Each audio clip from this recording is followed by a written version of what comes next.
5 recettes à la une, ça sent déjà bon.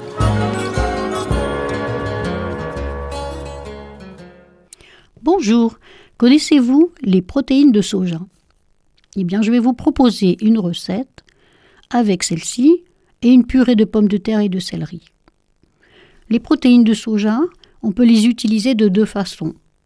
On peut les avoir texturées, donc celles-ci on les trouve souvent en coop bio, ou des émincés de soja ou de blé en grande surface. Celles-ci sont prêtes à cuire. Si vous préférez les protéines sèches, il faut les réhydrater d'abord dans de l'eau très chaude pendant 15 minutes, les égoutter, puis il faut les essorer à la main. Alors les ingrédients pour 4 personnes, pour la purée d'abord, il faudra 400 g de pommes de terre et un céleri rave moyen. La préparation de la purée, on épluche les pommes de terre et le céleri, on coupe et on cuit les pommes de terre et le céleri à la vapeur ou dans de l'eau selon vos ustensiles. Il faut bien cuire le céleri.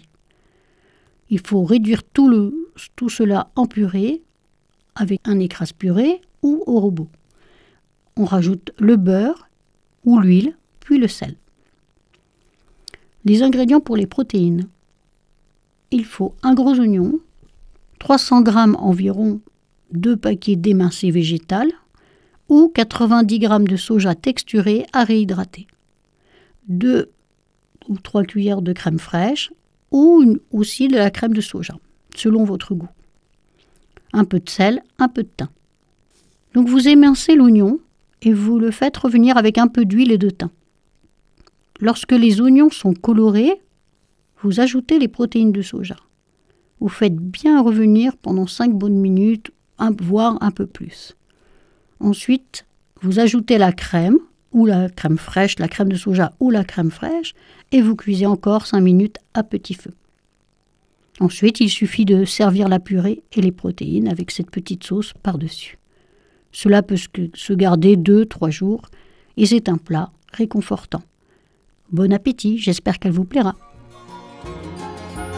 C'était 5 recettes à la une, à réécouter sur radiofidélité.com.